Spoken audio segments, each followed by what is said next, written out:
Hello friend, welcome to my YouTube channel technical question hub. मैं हूं आलोक रंजन और मैं लेकर आऊँ टेक्निकल असिस्टेंट केमिकल इंजीनियर का प्रीवियस ईयर पेपर। और इसमें जो है दोस्तों 80 क्वेश्चन हैं और देखते हैं कौन कौन से क्वेश्चन हैं। और ये दोस्तों बहुत ही इसको सावधानी से देखना क्योंकि ये अपकमिंग एग्जाम के लिए वेरी वेरी इंपॉर्टेंट क्वेश्चन हैं। देखते हैं पहला क्वेश्चन का रहा है टर्मिनोलॉजी फॉर रैपिड पेंट चाल्किंग, तो उसे इरोजन कहते हैं। दूसरा क्वेश्चन का रहा है कि artificial cement made by the calcination of argillaceous limestone is called, तो उसे पोर्टलैंड सीमेंट कहते हैं। दूसरा हाइपोसोल्यूशन इज, तो हाइपोसोल्यूशन जो है सोडियम थायोसल्फेट को कहते हैं। चौथा क्वेश्चन कर रहा है कि caustic soda is manufacturing bye, तो मेम्ब्रेन प्रोसेस से मैन्युफैक्चरिंग होता है। नेक्स्ट है intermediate compound produce during the manufacturing of sulphuric acid by DCDA process, तो वो है दोस्तों जो इंटरमीडिएट कंपाउंड आप प्राप्त करते हो तो वो है ओलियम। नेक्स्ट है trinitrophenol also known as, तो वो है पिक्रिक एसिड, पिक्रिक एसिड को जो है हम ट्राई नाइट्रोफिनॉल भी कहते हैं। नेक्स्ट है प्रिंसिपल ऑफ एटम बम, तो न्यूक्लियर फिजन पे ये वर्क करता है। क्वेश्चन नंबर 8 की बात करते हैं। क्वेश्चन नंबर 8 का रहा है कि वाइट पिगमेंट इज, तो केमिकली वाइट पिगमेंट जो होता है दोस्तों वाइट जिंक होता है। नेक्स्ट है dash is widely employ and adhesive for veneer, plywood and corrugated and laminated board where water resistance is not important। ये कहने का मतलब है कि इसमें से कौन सा ऐसा adhesive है जिसको हम जो है प्लाईवुड में, विनीर में या करोगेट में या किसी भी बोर्ड को लेमिनेट करने के लिए यूज करते हैं जहाँ पे पानी वाटर रेजिस्टेंस की जो है दिक्कत न हो, तो उसमें जो है एरेलाइडाइट ऑप्शन नंबर सी से इसका यूज करते हैं। नेक्स्ट है product of reaction between fatty acid with alkali, यानी कि जो है वसीय अम्लों तथा क्षारों के बीच होने वाली अभिक्रिया का उत्पाद क्या है, तो उसे सोप कहते हैं, साबुन है उसका उत्पाद यानी प्रोडक्ट। नेक्स्ट है एग्जांपल ऑफ थर्मोसेटिंग प्लास्टिक या थर्मोसेटिंग रेजिन, थर्मोसेटिंग रेजिन का इसमें कौन सा एग्जांपल है दोस्तों, तो जो है फिनोलिक रेजिन जितनी भी होती हैं वो थर्मोसेटिंग रेजिन होती है। नेक्स्ट है craft process use for manufacturing of, तो पेपर को मैन्युफैक्चरिंग करने के लिए क्राफ्ट प्रोसेस का यूज करते हैं। नेक्स्ट है value of sphericity for sphere के लिए जो है वैल्यू ऑफ स्फेरिसिटी कितनी रखते हैं हम, तो वो है 1।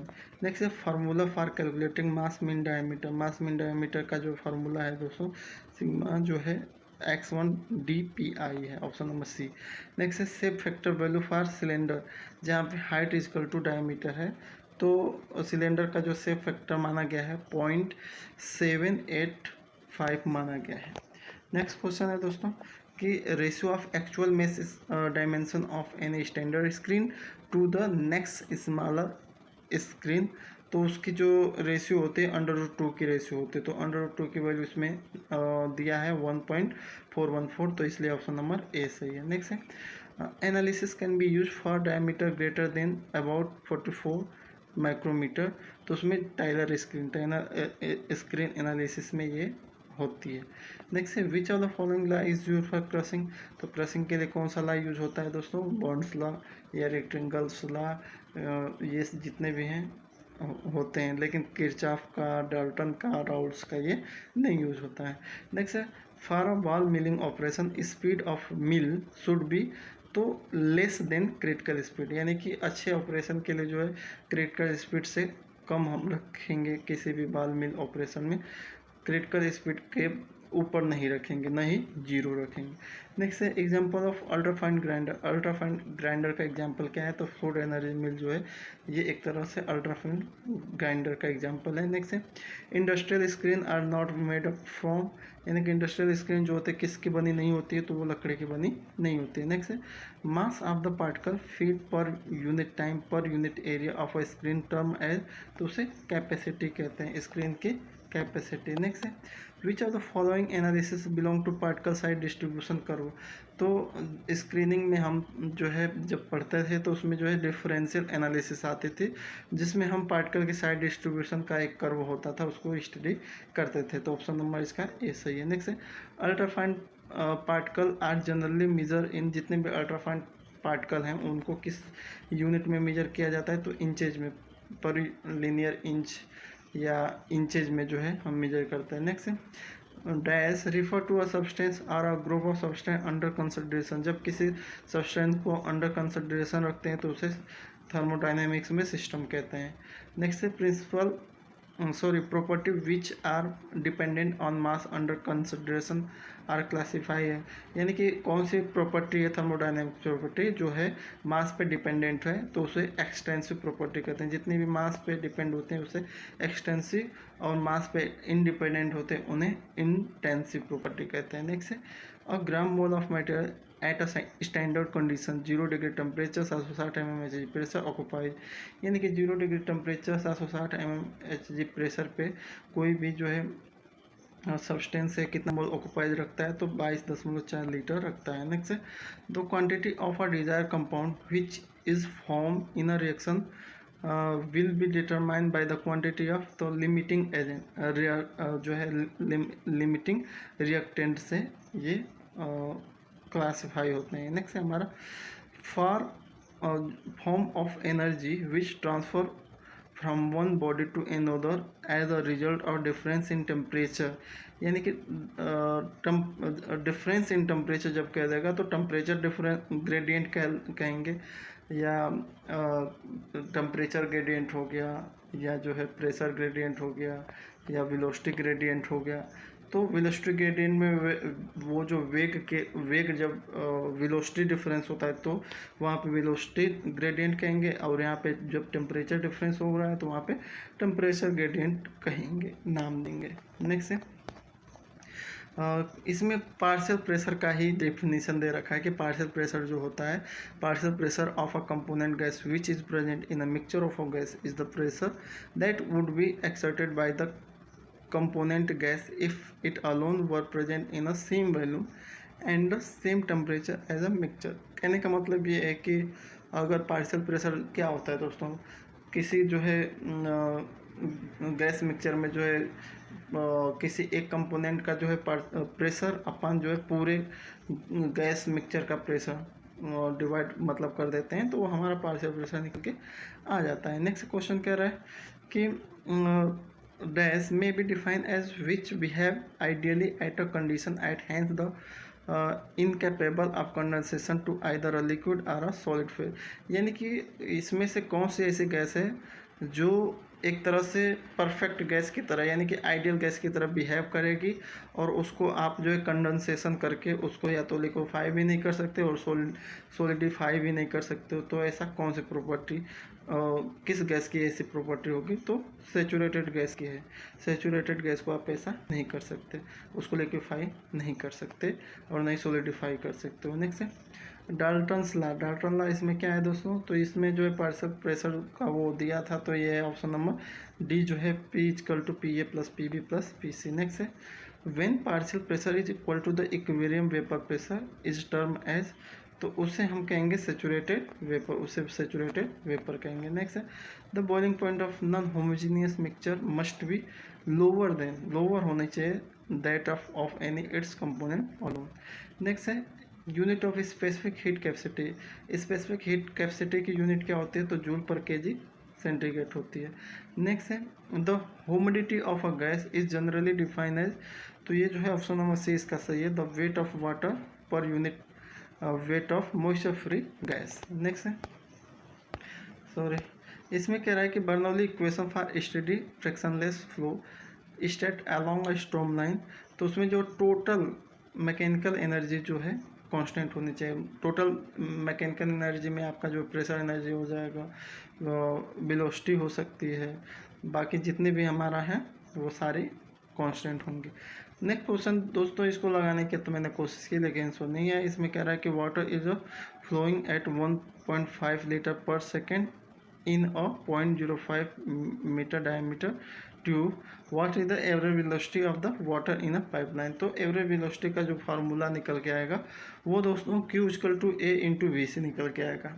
Q जहाँ पे हमारा फ्लो रेट है, A हमारे एरिया है, V हमारी जो है एवरेज वेलोसिटी है। तो v की वैल्यू निकालेंगे तो q अपन a हो जाएगा, और इसमें जो है हम अगर वैल्यू रख रहे हैं तो 30 आ रहा है, जो इसमें ऑप्शन में नहीं है। फिर भी मैं कोशिश एक बार और करूँगा दोस्तों। क्या है कि एक ही दिन जब पेपर मिलता है मुझे, तो उसी दिन मैं ट्राई करता हूँ कि जल्दी जल्दी इसको सॉल्व करके जल्दी जल्दी अपलोड कर दूँ, ताकि आप लोगों की तरह तुरंत ये पहुँच जाए।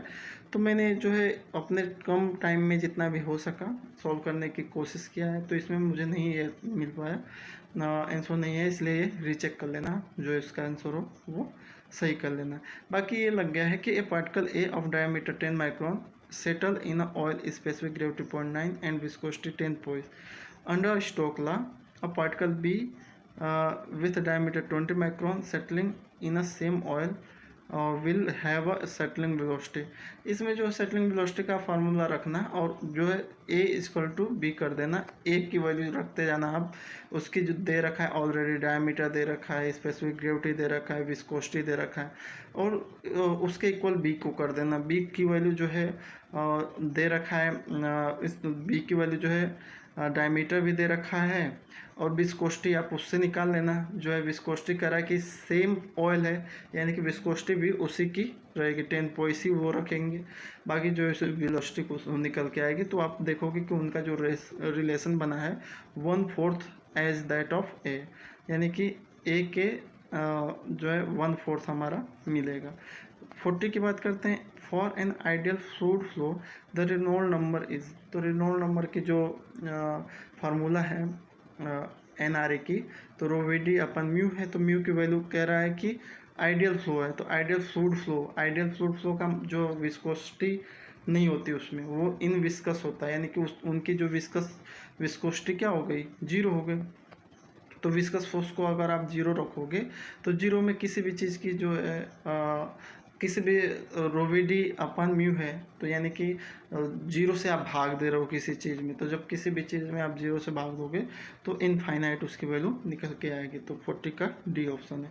टूथपेस्टीज है, तो टूथपेस्ट किस टाइप का जो है फ्लूइड है दोस्तों, तो ये बिंगम प्लास्टिक है, एक तरह से नॉन निटोनिन में बिंगम प्लास्टिक।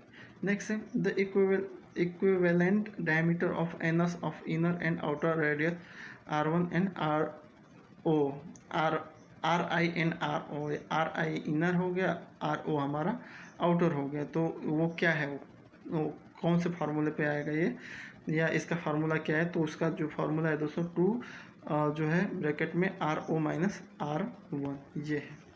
नेक्स्ट है हमारा question, a globe wall is more suitable for application in which.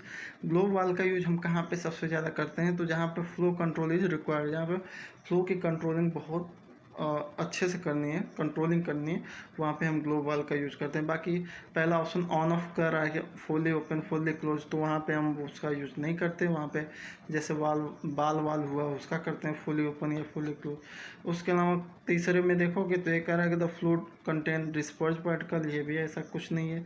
One way के लिए NRV non return wall use करते हैं।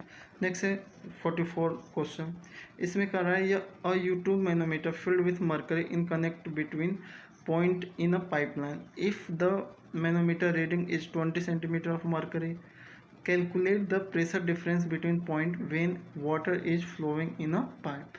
तो ये भी सॉल्व नहीं हुआ है दोस्तों, अगर सॉल्व मैं करूँगा तो कमेंट बॉक्स में डाल दूंगा। नेक्स्ट है question, oil is pump through 10 centimetre ID pipe at a rate of 3 × 14 × 10⁻³ meter cube per hour या metre cube per second. The pipe is 50 metre long, estimate the pressure drop. इसका pressure drop भी नहीं निकाल पाया, छोड़ दिया हूँ इसको पेंडिंग, आप सॉल्व कर लेना इसको। नेक्स्ट है 46 क्वेश्चन कि cavitation in a pump occur when NPSH। तो जहाँ पे NPSH की जो वैल्यू होगी लेस देन या इक्वल टू 0 होगी, वहाँ पे जो है कैविटेशन पंप में होगा, तो इसलिए ऑप्शन नंबर इसका बी सही है।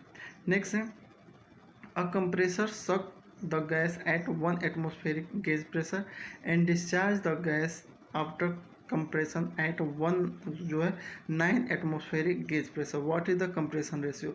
तो कंप्रेशन रेशियो का फार्मूला जो होता है दोस्तों, वो discharge pressure upon suction pressure होता है। तो डिस्चार्ज कितने पे किया, 9 kg पे किया, सक्शन कितने पे लिया, 1 kg पे, तो 9/1 करेंगे तो वैल्यू 9 आएगी। नेक्स्ट है हमारा question, terminal velocity of a particle settling in the fluid happen when. तो जब ग्रेविटी फोर्स जो है बायनेंसी फोर्स और drag force plus drag force ये जो इक्वल हो जाते हैं, तब हमारी जो है टर्मिनल वेलोसिटी किसी पार्टिकल की सेटिंग हो जाती है, यानी वो वहीं पे रुक जाता है। नेक्स्ट है हमारा the value of flow behaviour index n the power law equation. Power law equation दे रखा है, तो सूडो प्लास्टिक के लिए जो है एन की वैल्यू क्या होगी। तो आपने पावर लॉ इक्वेशन पढ़ा होगा, एन की वैल्यू कहीं 1 होती है तो किस फ्लूइड के लिए 1 होते हैं, किस फ्लूइड के लिए जो है 1 से कम होते हैं, या किस फ्लूइड के लिए 1 से ज़्यादा होते हैं, या किस फ्लूइड के लिए n बराबर 0 होता है। तो वही पावर लॉ इक्वेशन है, उसी से हम सूडो प्लास्टिक, डायलेटेंट फ्लूइड या न्यूटोनियन फ्लूइड ये सब निकाल के देते हैं।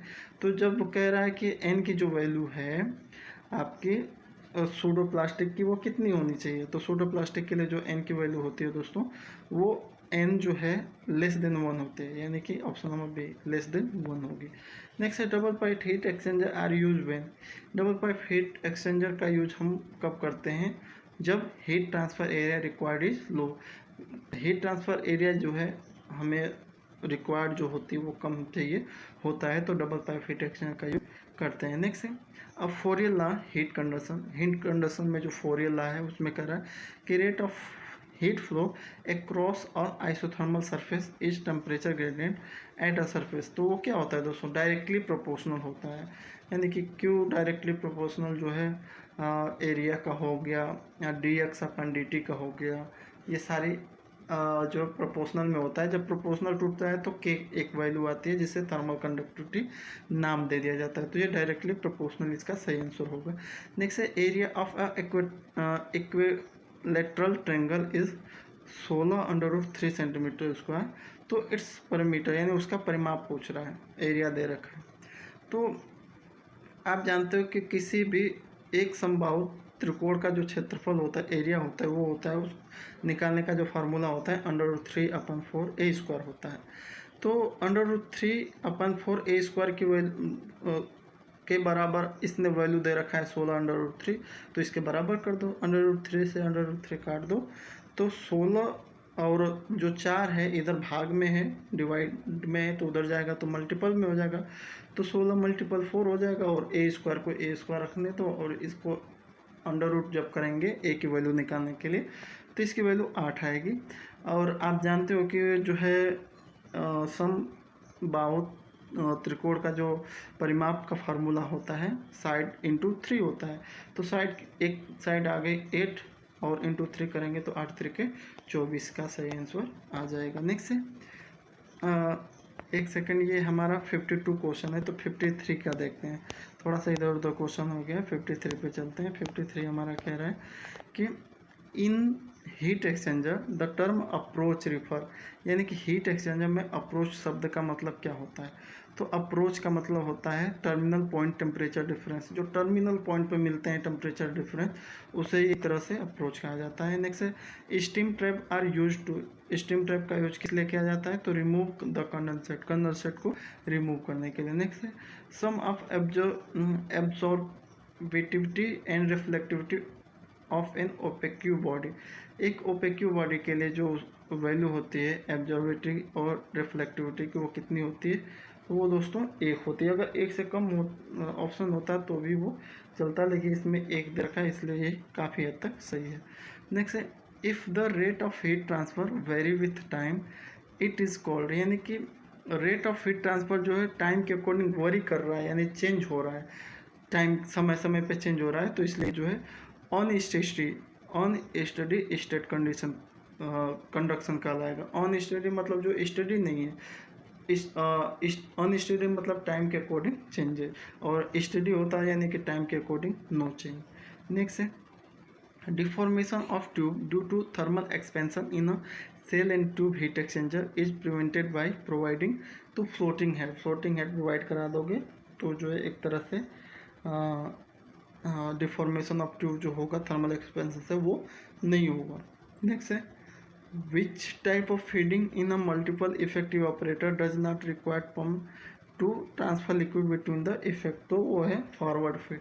फॉरवर्ड फीड में जो है किसी भी पंप का ज़रूरत नहीं होती है इंटरमीडिएट जो इफेक्ट में भेजने के लिए उसको।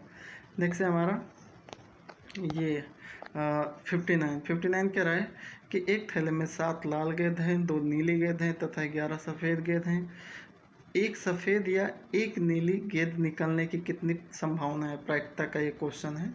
तो ये जो है 13/20 है इसका सही आंसर। नेक्स्ट है Stefan Boltzmann law state that total emissive power of a black body is तो proportional to the fourth power of absolute temperature and T⁴ ये है उसने स्टीफन लॉ ने दिया था। नेक्स्ट है boiling point elevation of a liquid in an evaporator result in reduced capacity उसका answer होगा। Next the ratio of thermal conductivity to the product of density and specific heat known as thermal diffusivity, उसे thermal diffusivity के नाम से जानते हैं। Next है multipass heat exchanger are use to increase the heat transfer rate को increase करने के लिए हम मल्टीपास हीट एक्सचेंजर का यूज करते हैं। नेक्स्ट है यूनिट ऑफ थर्मल कंडक्टिविटी की जो यूनिट होती है वो क्या होती है दोस्तों?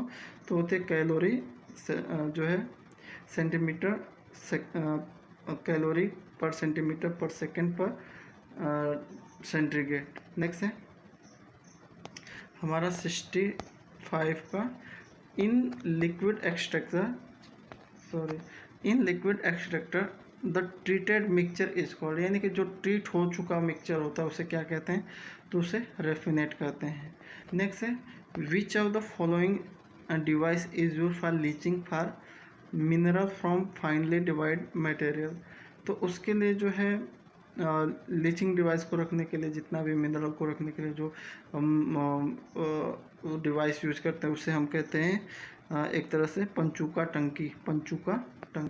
नेक्स्ट है एक ये दे रखा है इंटीग्रल समाकलन का सवाल है, x की वैल्यू निकालना है तो 3/2 इसकी वैल्यू आ जाएगी। नेक्स्ट है an ideal plate is defined as the one where, तो आइडियल प्लेट क्या है दोस्तों? तो the vapour and liquid leaving stream are in equilibrium, यानी कि जो वेपर हैं जो ऊपर जा रहे हैं और जो लिक्विड नीचे आ रहे हैं दोनों क्या हैं? इक्विलिब्रियम कंडीशन में रहेंगे, तो उस प्लेट को हम आइडियल प्लेट कहेंगे। नेक्स्ट है in distillation operation of factor is 0 for, यानी कि डिस्टिलेशन ऑपरेशन में जो अगर फैक्टर की जो क्यू फैक्टर यानी कि जो है फीड जो है जब हम पढ़ते थे फीड लाइन में तो क्यू की वैल्यू कभी 0 रखते थे, कभी 1 से कम रखते थे, कभी 1 से ज़्यादा रखते थे। तो वही कह रहा है कि जब क्यू की वैल्यू जो है 0 होगी तब हमारा जो है फीड कैसी होगी? तो फीड जो होगी सेचुरेटेड वेपर फीड होगी, ऑप्शन नंबर सी। नेक्स्ट है which of the following is example of maximum boiling azeotrope, maximum boiling azeotrope का एग्जाम्पल क्या है? तो हाइड्रोक्लोरिक एसिड और वाटर का क्या है। नेक्स्ट है हमारा moisture content on dry basis is 0.5, calculate moisture content on wet basis, तो इसमें ऑप्शन तो मैंने नहीं दिया है लेकिन इसको सॉल्व किया है दोस्तों। इसका सॉल्व का सही आंसर है ऑप्शन नंबर सी 0.33। कैसे आएगा? इसका एक फार्मूला होता है x/x+1, तो x जो है वही वैल्यू जो दे रखी है ड्राई बेसिस की वो रहेगी, यानी कि 0.5/0.5 + 1 करेंगे तो ये हो जाएगा 0.5/1.5, यानी कि जब हम 0.5 में 1.5 से भाग देंगे तो 0.33 इसकी वैल्यू आएगी, इसलिए 71 का सी ऑप्शन सही है। नेक्स्ट है moisture content of a material at which the constant rate period in and falling rate period start is called, तो उसे क्रिटिकल मॉइस्चर कंटेंट कहते हैं। नेक्स्ट है due point of gas water mixture decrease with decrease pressure के घटने के साथ घटती है। नेक्स्ट है the cooling effect in a cooling tower can be increase by, तो वो जो है बैरोमेट्रिक प्रेशर बढ़ा दो या ह्यूमिडिटी जो उसमें इंटर हो रही है उसकी इंक्रीज करा दो या increase the air velocity over the wet surface ये कर दो, यानी ऑल ऑफ दीज इसमें सभी सही हैं। एक ये है यार इसमें जो है एग्जैक्टली इसमें कुछ मिसिंग है जिसकी वजह से इसकी वैल्यू मैं नहीं ला पा रहा हूँ। वैसे बहुत सही है फिर भी जो है इसका आंसर जो है मैंने सॉल्व किया कोशिश किया लेकिन नहीं आया, इसलिए इसको पेंडिंग 75 को पेंडिंग रखा है। आपको अगर इसकी वैल्यू निकल के आ जाए तो बता देना। नेक्स्ट है in a distillation operation the heat remove in a condenser, यानी कि डिस्टिलेशन ऑपरेशन में जो है कंडेंसर में जो हीट रिमूव होती है वो क्या होती है दोस्तों? तो इंक्रीज विथ इंक्रीज और रिफ्लेक्स रेशियो, अगर रिफ्लेक्स रेशियो बढ़ेगी तो वो एक तरह से हीट रिमूव भी यूज जो हम करेंगे हीट रिमूव इन कंडेंसर वो भी बढ़ जाएगी 76। अब लास्ट हमारा है Lewis number is a ratio of, Lewis number किस किस का रेशियो है दोस्तों, तो thermal diffusivity to mass diffusivity, thermal diffusivity और मास डिफ्यूजिविटी का जो रेशियो है उसे लुईस नंबर कहते हैं। Next which of the following true for ball mill extraction, तो बॉल मिल एक्सट्रक्शन के लिए क्या सही है दोस्तों, तो इसमें जो है पहला कह रहा है कि is of static leaching equipment, दूसरा इज ऑफ सेंट्रीफ्यूगल एक्सट्रैक्शन, तीसरा कह रहा है यूज बोथ को current and counter current extraction step, तो ये दोनों के लिए होता है, ये सही ऑप्शन है। ये जो है एक्स और वाई की इसमें वैल्यू पूछा है, तो इसकी जो है 3 और कामा 1 -1 आएगी। नेक्स्ट कह रहा है एक मैथ का है कि राम को 7 घंटे में 400 किलोमीटर दूरी तय करनी है, यदि वो पहले घंटे में 22 किलोमीटर की गति से अपनी कार को चलाता है तो बाद में उसकी गति क्या होनी चाहिए, तो ये सिंपल जो है फार्मूले बेस पे है, तो 60 किलोमीटर पर घंटा रखनी होगी। तो इस तरह से हमारे जो है 80 क्वेश्चन सॉल्व हो गए। इसमें से आपको जो है प्लीज़ रिक्वेस्ट है कि सारे क्वेश्चनों के आंसर को फिर से रीचेक कर लेना, गलती हो सकती है, और जो है बहुत अच्छे फीडबैक मुझे मिलते हैं, कहीं भी गलती होती है तो सब लोग कमेंट करके बता देते हैं, मुझे बहुत अच्छा लगता है दोस्तों। और बाकी जो है ऐसे ही क्वेश्चन मैं लाता रहूँगा। Thanks for watching. जय हिंद दोस्तों।